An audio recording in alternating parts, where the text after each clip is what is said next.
안녕하세요. 저는 서울에서 크고 유명한 유치원에서 유치원 교사로 근무하고 있는 20대 후반의 여성입니다. 전 유치원 교사라는 저의 직업에 매우 만족하고 있어요. 아이들은 재고 따지는 것을 몰라서 제가 1만큼의 관심을 제공하면 10만큼의 사랑을 듬뿍 줘요.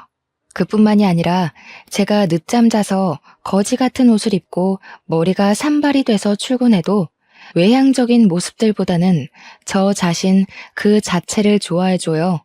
이렇게 순수하고 해맑은 아이들의 눈에서 세상을 바라보면 어려운 일이 쉽게 풀리기도 하고 힘든 일도 재밌는 일로 변하곤 하죠. 이러한 천사들과 함께 시간을 보내며 행복하게만 살던 제게 아주 기막히고 황당한 일이 벌어졌는데 제 사연 한번 들어보세요. 사실 저는 얼마 전까지만 해도 결혼을 앞둔 예비 신부였어요. 저의 예비 남편은 유아 체육 특강 강사였어요. 제가 근무하고 있는 유치원은 일주일에 한 번씩 외부에서 특강 강사가 와서 체육 특강을 해요. 우리 유치원은 체육 특강 시간이 되면 아이들도 선생님도 너무 좋아해요. 아이들은 매일 보던 선생님이 아닌 새로운 선생님과 마음껏 뛰어놀 수 있으니 좋고, 선생님들은 특강 선생님이 아이들과 신나는 시간을 보내주시니 수업에 대한 부담감이 줄어들어서 좋아요. 게다가 체육 특강은 여자들만 있는 유치원에 남자 선생님이 오시니 뭔가 기분 전환도 되고 약간은 설레는 그런 시간이에요. 예비 남편이 진행했던 체육 특강은 아이들의 신체를 더 많이 움직이게 하려고 미니 허들이나 뜀틀과 같은 큰 체육 교구를 펼쳐놓고 진행돼요. 그러다 보니 수업 준비와 마무리를 하는데 시간이 꽤 많이 필요하여 막내인 제가 강사가 오면 함께 수업 준비도 하고 뒷정리도 도와주고 했었어요. 사실 저는 보조 담임이라 제가 잠시 자리를 비워도 주 담임 선생님이 아이들을 봐주실 수 있기에 저는 아이들도 보면서 유치원의 잡다한 업무들을 담당하고 있었거든요. 하루는 언제나 그래왔듯이 체육 특강을 마치고 예비 남편과 저 둘이 강당에 펼쳐진 체육 교구들을 정리하고 있었어요. 한창 정리하는데 갑자기 예비 남편이 제게 다가오더니 명함을 주었어요. 이게 뭐냐고 하니 자기 명함인데 물어볼 것이 있으니 이 번호로 전화달라고 기다리겠다고 하더라고요. 무슨 일인가 싶어 그날 퇴근하며 바로 전화했더니 아주 중요한 이야기라며 만나서 얘기하자는 거예요. 그래서 집 근처 카페로 오라고 했어요. 카페에 가니 예비 남편도 주차하고 올라오고 있더라고요. 같이 카페로 들어가서 나란히 서서 주문을 하다가 힐끗 봤는데 평소처럼 운동복이 아닌 깔끔한 셔츠에 슬랙스 바지를 입고 나왔어요. 그런데 키도 크고 몸도 좋아 보이는 것이 사람이 달라 보이더라고요. 우리는 생과일 주스 2잔을 주문한 뒤 창가 자리로 앉았어요. 중요한 일이 무엇이냐고 물으니 우리 유치원 아이들 이야기만 주저리 하더라고요. 이야기를 들으며 이것이 중요한 이야기인가 싶더라고요. 이 사람 뭐지 하는 생각이 드는 순간 갑자기 이 아이들은 종일 저랑 같이 있어서 좋겠다는 거예요. 무슨 뜻이냐고 했더니 아이들과 순수하게 웃는 모습이 참 예쁘다며 애인이 없다면 한번 진지하게 만나보고 싶다는 거예요. 이 말 하고 싶어서 이 시간에 오라고 했다고 말하는데 목소리가 미세하게 떨리더라고요. 그 당시 예비 남편의 떨리는 목소리가 저의 심장도 두근거리게 했고 우리는 그렇게 연인 사이가 되었어요. 알고 보니 예비 남편은 저와 같은 대학교 체육학과 출신이고 저보다 3살이 많더라고요. 그리고 예비 남편의 가족은 유아 체육교육센터를 운영하고 있었어요. 그 센터의 센터장이 예비 시부이셨고 센터의 이사님이 바로 예비 시모였어요. 그리고 예비 시모는 이전에 어린이집 원장을 하셨다고 했어요. 그 얘기를 듣고 정말 반가웠어요. 사실 저희 엄마는 제가 근무하고 있는 유치원의 원장님이시거든요. 뭔가 두 분이 만나면 이야기가 잘 통할 것으로 생각했어요. 그래서 우리 엄마가 유치원 원장 선생님이라고 이야기를 할까 했다가 말을 하지 않기로 했어요. 예비 남편이 우리 엄마에 대해서 그다지 궁금해하지도 않았고, 예전에 유치원에서 막 근무하기 시작할 때 원장님 딸이라는 사실을 알고 은근히 편견을 갖더라고요. 지금은 다들 너무 잘해주시지만 그 당시 너무 상처를 많이 받아서 나중에 결혼을 앞두면 그때 말해야겠다고 생각했어요. 우리가 연인이 된 지 6개월 정도 지났을 무렵이었어요. 예비 남편의 체육 특강 다음 날 분명히 같이 강당을 다 정리했는데 체육 교구 한 세트가 강당 구석에 있는 거예요. 원장님인 엄마한테 말씀드리니 중요할 텐데 이게 왜 여기 있냐며 지금 바쁜 일 없으면 제가 직접 센터로 갖다 주라는 거예요. 저는 바로 교구를 챙겨 센터로 향했어요. 센터에 도착하니 중년의 여성분이 있으셨어요. 그분은 바로 예비 남편의 어머니, 즉 예비 시모였어요. 안녕하세요. 저는 보라 유치원의 교사입니다. 어제 이지훈 선생님께서 우리 유치원에 수업하셨는데 이 교구를 놓고 가셔서 전달해 드리러 왔습니다. 보라 유치원? 혹시 김지아 씨 되세요? 네, 맞아요. 제 이름을 어떻게 아세요? 지훈이한테서 얘기 들었어요. 지금 사귀고 있는 것도 다 알아요. 이렇게 만나서 반갑네요. 예비 시모는 반갑다고 말하며 위아래로 저를 싹 훑어보셨어요. 처음 보는데 훑어보는 게 기분이 조금 그랬지만 그래도 사랑한 남자의 엄마를 처음 뵌 자리니 공손히 인사를 드렸어요. 처음 뵙겠습니다. 지훈 오빠랑 만나고 있는 김지아입니다. 그런데 우리 지훈이가 지아씨 얘기할 때 센스도 있고 성격도 좋다던데 옷 입는 센스는 좀 별로네? 제 옷이요? 제 옷이 좀 그런가요? 무슨 뜻으로 그런 말씀을 하시는 것인지 잘 모르겠어요. 지훈이가 얘기하는 거 들었을 때는 옷도 잘 입고 잘 꾸미고 그럴 줄 알았는데 아닌 것 같아서. 보육교사면 학부모도 만나고 해야 하는데 옷을 좀 잘 입어야 하지 않나? 사실 제가 아직 보조교사라서 학부모를 직접 만날 일이 거의 없어요. 그리고 아무래도 아이들과 몸으로 많이 놀다 보니 저도 모르게 예쁜 옷보다는 편한 옷을 입게 되더라고요. 하긴 애들이랑 놀려면 편한 옷이 좋긴 하지. 아무튼 이거 교구 직접 갖다 줘서 고마워요. 센터에서 인사하고 나오는데 처음 보는 자리에서 예비 시모가 제가 입은 옷에 대해 이러쿵저러쿵 얘기하는 것에 대해 기분이 썩 좋지 않더라고요. 이날 퇴근길에 예비 남편에게 전화를 걸어 오늘 예비 시모를 만난 이야기를 했어요. 나 오늘 오빠 회사에 가서 어머니 뵀어. 진짜? 우리 엄마 봤어? 어땠어? 솔직히 조금 그랬어.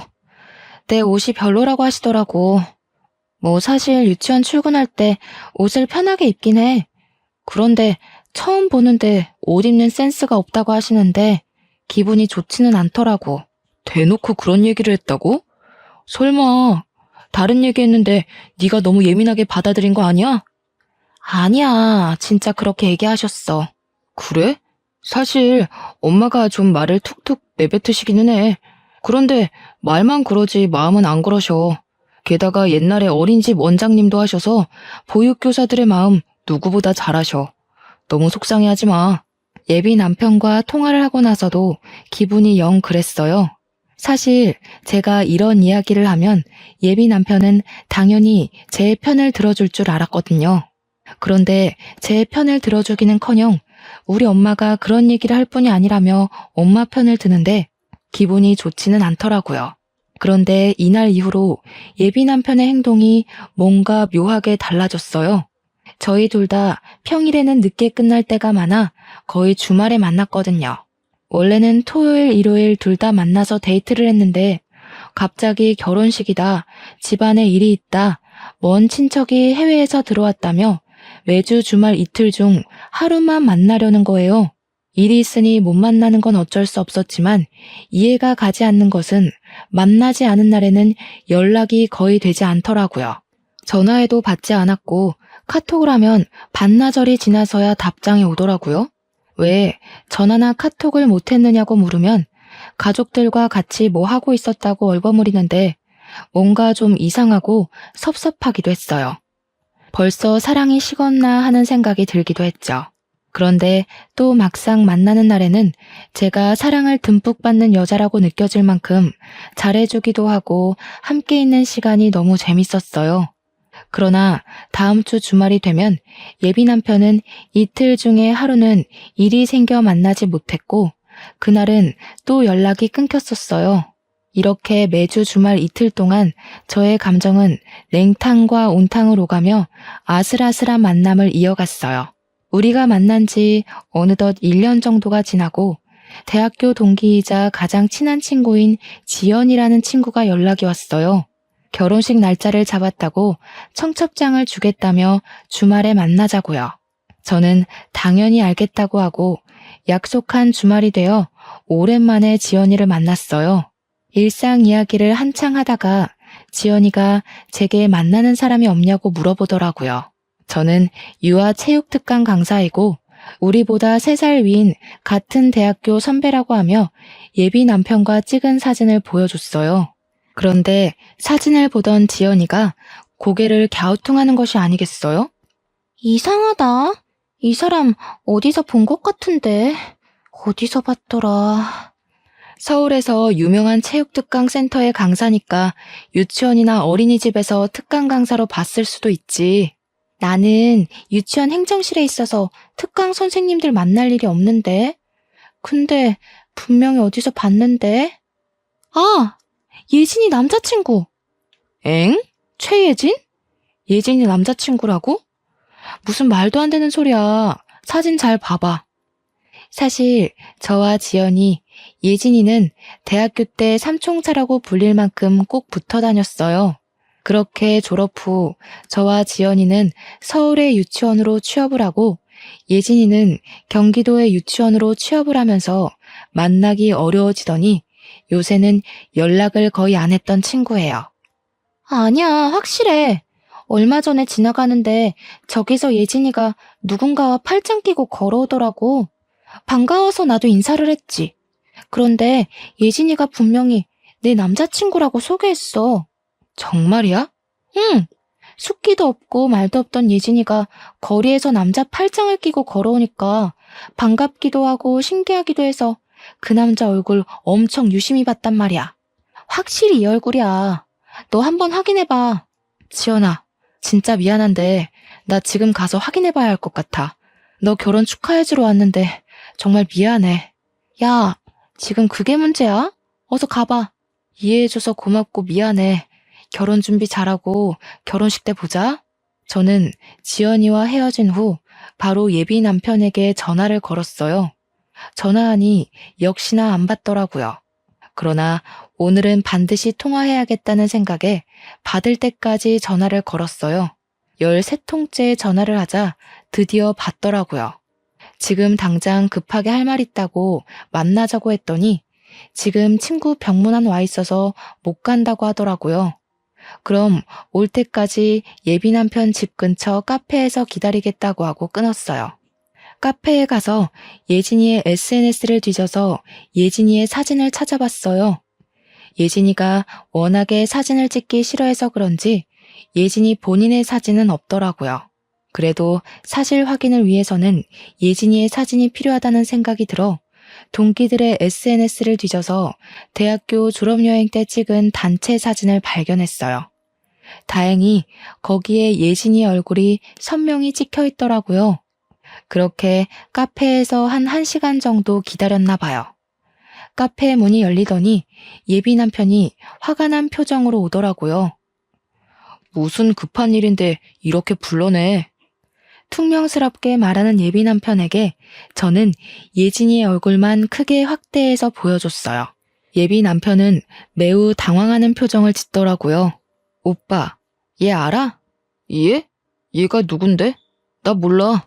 예비 남편은 말로는 모른다고 했지만 불안해하는 표정을 보니 아는 것 같았어요. 정말 모른다고? 내가 예진이를 어떻게 알아? 예진이? 난 얘 이름 말한 적 없는데. 아는 사람인가 보네? 예비 남편은 너무 당황한 나머지 제가 말하지도 않은 예진이의 이름을 말하더라고요.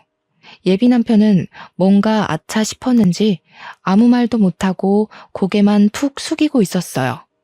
나 오늘 대학교 친구를 봤는데 내가 만나는 사람 있다고 오빠 사진을 보여줬어. 그런데 친구가 하는 말이 예진이가 오빠랑 팔짱을 끼고 가는 것을 봤다는 거야. 이거 어떻게 된 거야? 그게 그러니까 어떻게 예진이를 알고 왜 팔짱을 끼고 다녔는지 우물쭈물하지 말고 솔직히 말해봐. 사실 예진이가 소망유치원 선생님이잖아. 그 소망유치원은 우리 엄마의 지인이 원장님으로 계시는 곳이거든. 예진이가 근무하는 유치원도 알아? 참나. 일단 들어봐. 소망유치원 원장님이 우리 엄마한테 전화해서 자기 원에 너무 좋은 보육교사 있다고 한번 만나보라고 하시더라고. 우리 엄마는 또 그 말에 거절 못하고 한번 나가보라고 해서 몇 번 밥만 먹었어. 뭐? 그럼 어머니한테 지금 나랑 만나고 있으니 안 나가겠다고 말씀드리면 되잖아. 얘기했지. 근데 엄마는 그래도 지인이 생각해서 소개해준다는데 안 나가면 예의가 아니라며 지아랑 결혼한 것도 아니고 한번 나가서 밥만 먹고 오라고 그러더라고. 엄마의 체면도 있고 해서 쉽게 거절할 수가 없었어. 그래? 그럼 100번 양보해서 예진이랑 처음에는 그렇게 밥 먹었다고 쳐. 그럼 식사 자리에서 예진이한테 만나고 있는 사람이 있는데 이러한 상황이라서 어쩔 수 없이 나왔다고 얘기하고 그 뒤로 안 만났으면 되잖아. 왜 굳이 팔짱까지 낀 거야? 처음엔 밥만 먹고 헤어졌지. 그런데 자꾸 만나자고 연락이 오더라고. 그런데 매몰차게 못 만나겠다고 할 수 없었던 게 소망유치원 원장님이 경기도권 유치원에 우리 회사 체육특강을 많이 소개해 주셨거든. 그래서 요즘에 경기도권 유치원에서 특강을 해달라고 많이 오고 한단 말이야. 이런 상황에서 거절하면 우리 회사도 조금 곤란해질 것 같아서 그래서 예진이랑 더 만나고 팔짱까지 끼고 걸어 다니셨겠다? 팔짱은 걔가 일방적으로 낀 거야. 나는 마음에도 없었다고. 기가 막혀서 정말 말이 다 안 나온다. 어찌됐든 내가 다 잘못했어. 엄마가 만나보라고 했을 때 딱 거절했어야 했는데 내가 센터 생각하고 엄마 생각하다 보니까 이렇게 됐어. 정말 미안해. 솔직히 예비 남편의 말이 다 변명처럼 들렸어요. 이쯤에서 그냥 헤어질까 생각도 했지만 또 막상 헤어질 생각을 하니 너무 슬프더라고요. 예비 남편이 좋아서 만난 것도 아니고 엄마와 센터를 생각해서 어쩔 수 없이 만났다니 이번 한 번은 눈 감아주기로 했어요. 아주 사랑에 눈이 멀었던 것이죠. 상황 들어보니까 오빠도 어쩔 수 없었겠네. 이번에는 그냥 넘어갈게. 그런데 앞으로는 예진이 절대 만나지 마. 예진이한테도 상황 잘 얘기하고 정리해. 알겠어? 알겠어. 예진이한테 바로 얘기하고 상황 정리할게. 정말 미안해. 그날 후로 예비 남편은 제게 많이 미안했는지 저에게 정말 잘해줬어요. 막말로 제가 죽으라고 하면 죽는 신용까지 할 기세였어요. 그렇게 한 달 정도 지나니 예진이와 예비 남편이 잠시 만났다는 사실이 자연스레 용서되더라고요. 뭐 서로 좋아서 만난 것도 아니고 상황이 어쩔 수 없었던 것이잖아요. 이제 그 일도 잊고 행복하게 만남을 유지하던 어느 날이었어요. 지아야, 이젠 토요일마다 우리 만나지 못할 것 같아. 왜? 무슨 일 있어? 사실 다음 주부터 토요일에 문화센터 특강 잡혔어. 아침부터 저녁까지? 근데 월요일부터 금요일까지 하루도 쉬지 않고 유치원 어린이집 특강 가는데 토요일까지 문화센터 특강을 하면 힘들지 않겠어? 이제 우리도 결혼해야 하는데 돈 모아야지. 결혼하면 돈이 어디 한두 푼 드니? 결혼? 그럼 이제 우리도 나이가 있는데 언제까지 이렇게 연애만 해. 우리도 이제 가정을 이뤄야지. 알겠어. 아쉽지만 어쩔 수 없지 뭐. 나도 돈 착실히 모아두고 있을게. 오빠, 너무 무리하지 마. 알았어. 걱정하지 마. 그리고 우리 엄마가 너 보고 싶다는데 혹시 내일 시간 돼? 내일? 이렇게 갑자기? 그냥 아들이 만나는 사람이 어떤지 궁금해서 그러는 거니까 너무 어렵게 생각하지 마. 너무 갑작스러운 제안이었지만 그래도 이제 결혼도 생각해야 하고 예비 남편의 가족들이 궁금하기도 해서 다음날 바로 예비 남편의 집에 가기로 했어요. 어서 와요. 지훈이한테 이야기 많이 들었어요. 예쁘게 봐주셔서 감사합니다. 과일 좀 사왔어요. 집에 과일도 많은데 어쨌든 사왔으니 잘 먹을게요. 고마워요. 예비 시부는 어서 오며 반갑게 맞이해 주셨지만 예비 시모는 뭔가 불만이 가득한 표정으로 저를 바라보셨어요. 편하게 먹으라고는 하지만 전혀 편하지 않았던 식사가 마치고 제가 사온 과일과 커피를 마시는데 예비 시모가 계속 저를 위아래로 훑어보시더라고요. 지아씨 부모님은 뭐 하세요? 저희 아버지는 중소기업에 다니시고 저희 엄마는 보라 유치원 원장님이시라고 말하려는데 예비 시모가 말을 가로막았어요. 중소기업? 중소기업이면 돈 얼마 못 버시겠네? 그래도 생활에 부족하지는 않게 월급 많이 받으세요. 그래봤자 중소기업 월급이 거기서 거기지 뭐. 그래서 그런가 지아 씨는 예전에 센터에서 처음 봤을 때도 옷이 좀 그러더니 오늘도 그러네. 난 그래도 예비시댁에 처음 인사 오는 자리인데 백화점 명품 옷은 아니더라도 좀 좋은 옷 입고 올 줄 알았는데. 사실 제가 패션에 별로 크게 관심이 없어요. 그래서 꾸밀 줄도 잘 모르고요. 그래도 여자인데 좀 꾸미고 다녀야지. 안 그래? 그러다가 나중에 남편이 바람나면 어쩌려고. 엄마, 난 그래도 지아 자체가 좋아서 바람 안 펴. 지아가 결혼해서 주름살이 자글자글해져도 주름살마저 사랑할 거야. 지금이야 한창 뜨거울 때니까 그러고. 젊은 애가 시댁이 될지도 모르는 집에 처음 오는데 집에 있던 옷을 입고 온다는 게 말이 되니? 없어 보이게. 사실 오늘 이 자리가 편한 자리는 아니잖아요. 그래서 안 그래도 불편한데 괜히 새 옷 사서 입고 더 불편하게 경직돼서 있는 것보다는 집에 있는 가장 편하고 깔끔한 옷을 입고 오는 게 더 좋아 보일 것 같아서 이렇게 입은 거예요. 그래, 일단 알았다. 근데 그래도 아버지가 중소기업에 다니시는 게 조금 걸리네. 노후 준비는 제대로 되셨는지 몰라. 사실 저희 아빠 중소기업이기는 하지만 그 기업의 초창기 멤버예요. 사장님께서 저희 아버지를 절대적으로 믿고 신뢰하고 계시죠.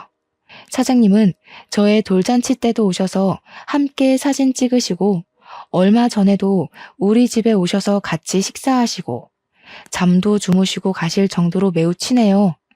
그래서인지 월급도 항상 두둑히 챙겨주셔서 지금은 어지간한 대기업 이사만큼 월급을 받으세요. 저희 엄마가 운영하는 유치원은 정원이 300명이나 되고 이 동네에서 가장 크고 유명해요.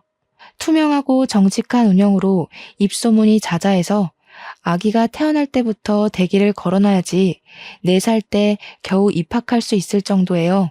그러니 저희 엄마 역시 어지간한 중소기업 사장님만큼의 돈을 벌고 계세요. 첫 만남에 이런 이야기 주저리 하기 그래서 간단하게 얘기한 것뿐인데 중소기업이라는 말만 듣고 우리 집은 경제적으로 많이 부족한 것처럼 말씀하시니 기분이 좋지 않더라고요. 솔직히 가정 형편도 그렇고 너 옷 입는 것도 그렇고 완전히 내 마음에 쏙 들지는 않지만 우리 아들이 널 너무 좋아하고 없으면 못 살겠다니까 결혼은 허락하마. 그런데 우리 집 뭐 하는 집인 줄은 알지? 네, 이 동네에서 유명한 유아체육특강 전문센터로 알고 있어요. 그래, 우리 집 엄청 오래되고 유명하지. 또 우리 친척들도 아주 잘 나간단다. 친척들 대부분이 의사, 변호사, 교사, 흔히 말하는 사자 들어가는 직업이야. 아, 잠깐만. 예비 시모는 이렇게 말하고는 안방으로 들어가셨어요. 저는 예비 시모가 왜 이런 이야기를 이렇게 하시나 의아했어요. 잠시 뒤 예비 시모는 종이 한 장을 들고 나오셨어요. 그래서 말인데 이것 좀 봐봐. 예비 시모가 건네준 종이에는 친척들의 혼수 목록이 빼곡히 적혀 있었어요. 혼수가 좀 많지? 그런데 어쩌겠니?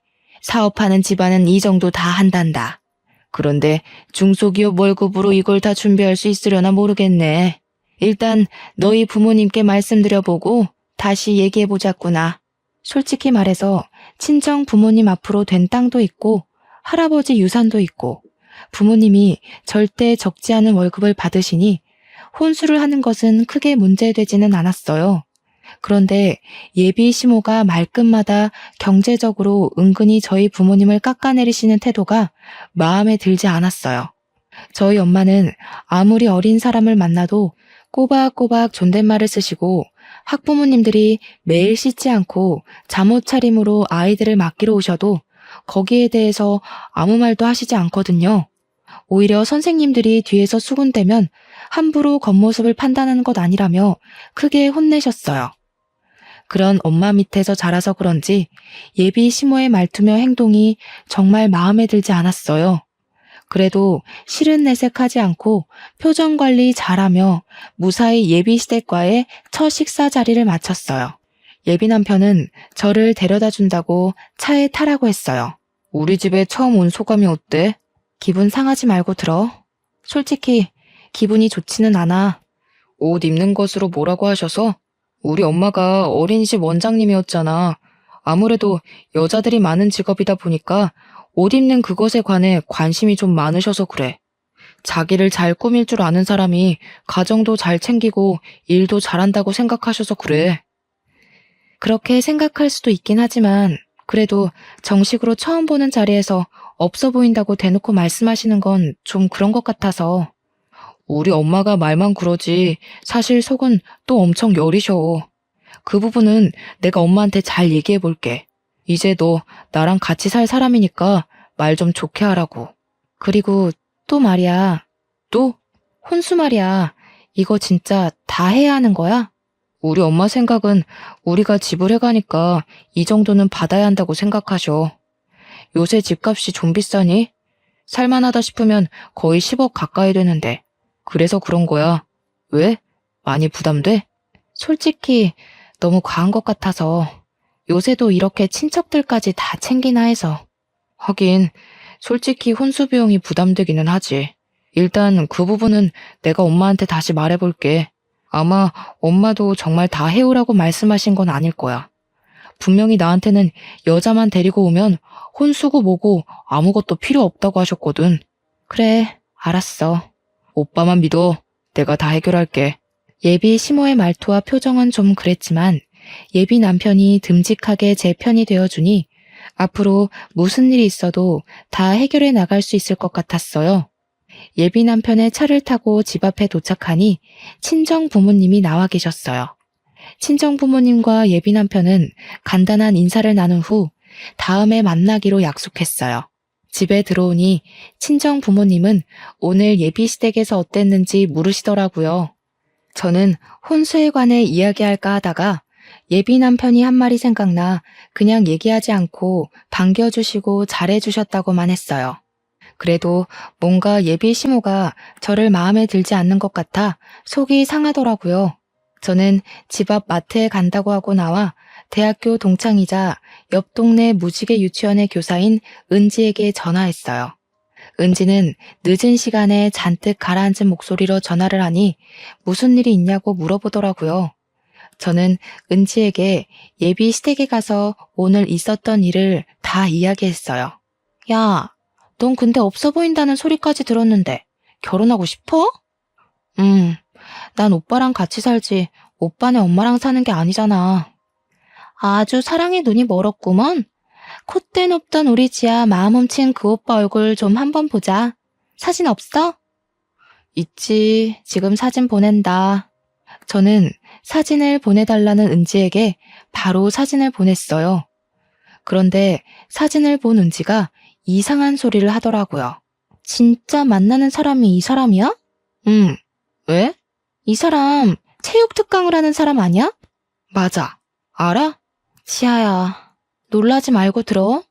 이 사람 우리 유치원에서도 유아 체육 특강을 하거든? 아, 일단 너 우리 유치원에 김고은 선생님 저번에 유치원 단체 행사 때 본 적 있지? 기억나? 그 우리랑 동갑이고 머리 길고 예쁘장하게 생긴 선생님?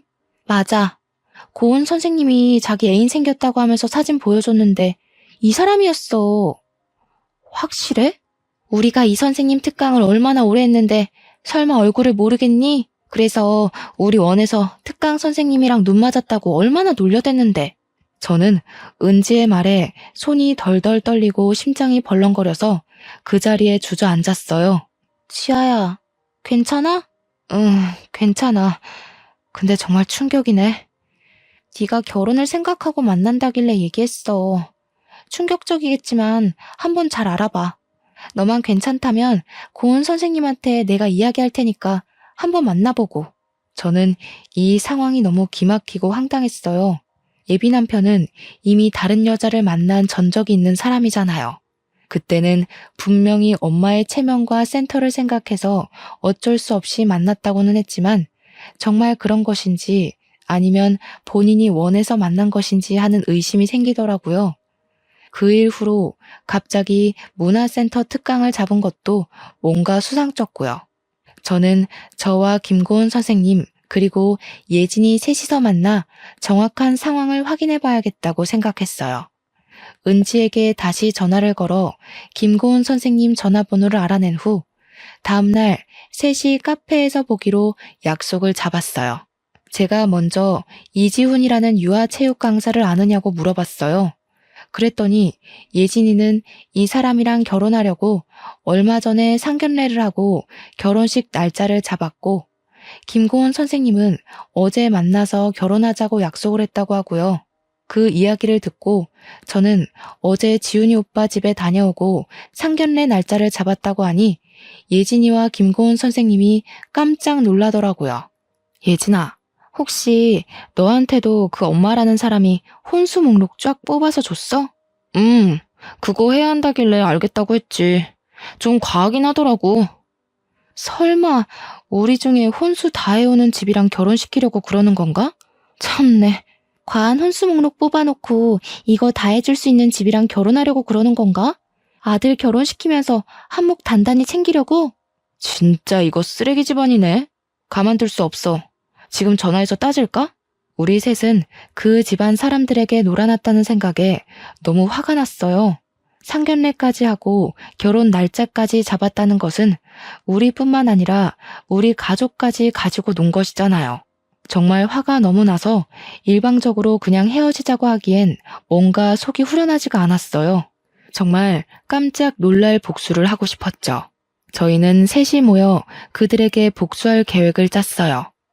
우리 셋이 만난 그 다음 주가 제 상견례 날이었어요. 제가 상견례를 위해 예약한 식당은 룸이 있는 한 식당이었거든요. 원래는 단독 룸으로 예약했는데 가운데 미닫이 문이 있는 장소로 예약을 변경했어요. 즉, 가운데 문을 열면 대규모 룸이 되고 가운데 문을 닫으면 2개의 룸이 되는 곳이었죠. 그곳에서 한쪽에는 제가 상견례를 하고 다른 쪽에는 예진이와 예진이 부모님, 고은이가 다 대기를 하고 있다가 결정적인 순간에 다 같이 나와 이 사람들을 놀라게 하며 복수하기로 했어요. 그날 복수할 계획을 철저히 세운 후 집에 들어와 부모님께 사실 예비 시댁은 이런 사람들이었고 나는 이 사람과 결혼을 못할 것 같다고 파혼하겠다고 했어요. 그리고 우리의 복수 계획을 낱낱이 말씀드렸죠. 부모님은 처음에는 굳이 이렇게까지 일을 벌여야겠냐며 사람 일은 나중에 어떻게 될지 모르니 그냥 조용히 헤어지라고 하셨어요. 저는 저한테만 그러면 이렇게 화도 나지 않겠지만 우리 가족들까지 이 사람들이 가지고 논 것 같아서 너무 화가 나서 견딜 수가 없다고 말씀드렸어요. 부모님은 저의 이야기를 듣고 제 계획에 동의하셨어요. 드디어 대망의 상견례 날이 다가왔어요. 우리 가족과 예진이네 가족, 고은이는 1시간이나 일찍 와서 가운데 미닫이 문을 닫고 그들을 기다리고 있었어요. 약속한 시간이 되고 예비 시댁 가족이 왔어요. 형식적인 인사를 나누고 밥을 먹고 있는데 예비 시모가 또 어이없는 말을 하더라고요. 근데 우리 바깥 어르신은 그냥 일반 회사 다니신다면서요?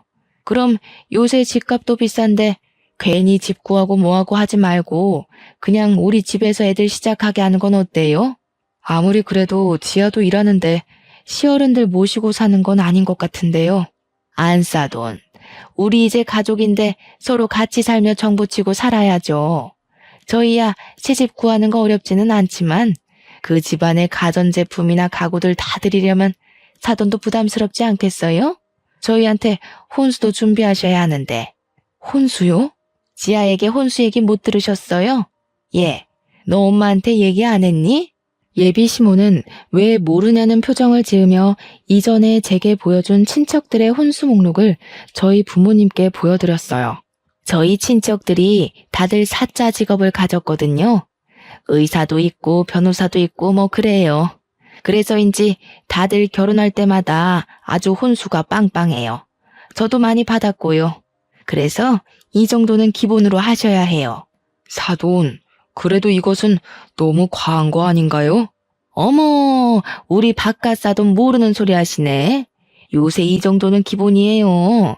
제 지인 딸은 이보다 더 많이 혼수 마련해서 가더라고요. 이 정도도 못하면 사실 고민이 좀 될 것 같은데. 그래요? 다들 이 정도 혼수는 준비해 가나 봐요. 그럼요. 사실 저번에 우리 아들 쫓아다니던 여자애가 한 명 있었거든요. 그런데 우리 아들이 지아가 그렇게 좋다고 해서 그 집 여자애 만나지 못하게 할 명목으로 우리 집에 시집 오려면 이렇게 혼수 다 해와야 한다고 했더니 알겠다고. 자기 친구는 이것보다 혼수 더 준비하던데 이 정도는 너무 간소하다고 하던데요. 예비 시모가 온갖 시건방진 표정으로 한창 얘기하는데 중간 문이 열렸어요. 그리고 화난 표정으로 예진이 부모님이 등장하셨죠. 예비 시모는 예진이 부모님을 보고 깜짝 놀라 마시던 물을 그대로 뿜었어요. 지금 그 얘기는 우리 예진이 말하는 것이오? 아니 바깥 사돈이 어째서 여기에 계세요? 바깥 사돈이요? 도대체 당신의 바깥 사돈은 저분입니까? 아니면 저입니까? 지금 이게 뭐 하시는 짓입니까? 이보세요. 순진한 애들 깨어서 이게 지금 뭐 하는 짓이에요? 진짜 이 사람 안 되겠네. 제 아들 결혼시키면서 장사하세요? 장사라니요. 사실이지 않나요? 아들 결혼시킨다는 명목으로 이 집 저 집 부모들 만나며 어느 집에서 돈을 더 많이 뜯어낼 수 있는지 저울질하고 있었던 것 아닌가요? 아니에요. 무슨 그런 섭섭한 말씀을 하세요. 저 나름 사명감 가지고 어린이집 원장까지 했던 사람입니다. 제가 설마 그랬겠어요? 그게 아니면 뭔데요? 저는 제 딸 이 집으로 시집 못 보내니까 그런 줄 아세요. 애들 결혼 없었던 일로 합시다. 저도 예진이 이 집 못 보냅니다. 결혼 다 없던 일로 해요. 그러시지들 말고 잠깐 제 얘기 좀 들어보세요. 무슨 얘기요? 이 상황에서 할 얘기가 더 남았나요? 저는 할 얘기 없습니다. 같이 얘기하는 시간도 아깝네요. 지금 당신 머리털 다 뽑아버리고 싶은 거 꾹 참고 있으니까 더는 붙잡지 마세요. 예진이 부모님은 예진이의 손을 잡아 끌고 그 자리를 나왔어요. 저와 저희 부모님도 그 뒤를 따라 식당을 나왔죠. 집으로 돌아오며 이상한 남자 만나서 부모님께 겪지 않아도 될 일을 겪게 만든 것 같아서 죄송하다고 했어요. 부모님은 결혼하고 나서 실체를 알고 이혼하는 것보다 차라리 지금 알아서 파혼으로 끝낸 게 다행이라고 하시며 그런 얘기하지 말라고 위로해 주셨어요. 폭풍이 휘몰아친 주말이 지나고 월요일이 되자마자 엄마는 체육 특강을 취소했어요. 유치원 선생님들은 예비 남편의 수업이 너무 좋았는데 왜 갑자기 취소하시냐고 너무 아쉽다고 하셨지만 저희 엄마는 별다른 말씀은 안 하시고 그냥 일이 있어서 취소한다고 하셨어요. 예비 남편은 그 뒤로 연락도 없고 그렇게 우리는 다시 볼 일이 없을 줄 알았어요. 일주일 정도가 지났을까요? 예비 남편에게 전화가 왔어요. 한 번만 만나자고요. 만나기 싫었지만 저도 남편도 비슷한 업종에서 일하니 언젠가는 다시 볼 수도 있으니 헤어질 때 깔끔하게 끝내야겠다는 생각에 만나기로 했어요. 잘 지냈니? 그동안 많이 후회했어. 정말 미안해. 미안? 됐고, 오늘 내가 이렇게 나온 이유는 깔끔하게 정리하려고 온 거야. 그러지 말고 우리 엄마도 너한테 정말 미안하다고. 혼수고 뭐고 다 필요 없고 그냥 몸만 와도 된다고 하시더라. 우리 다시 시작하면 안 될까? 오빠는 꼴을 보고도 결혼하자는 말이 나와? 그리고 다시 시작? 예진이랑 고은이는 어쩌고 나한테 와서 결혼을 하재.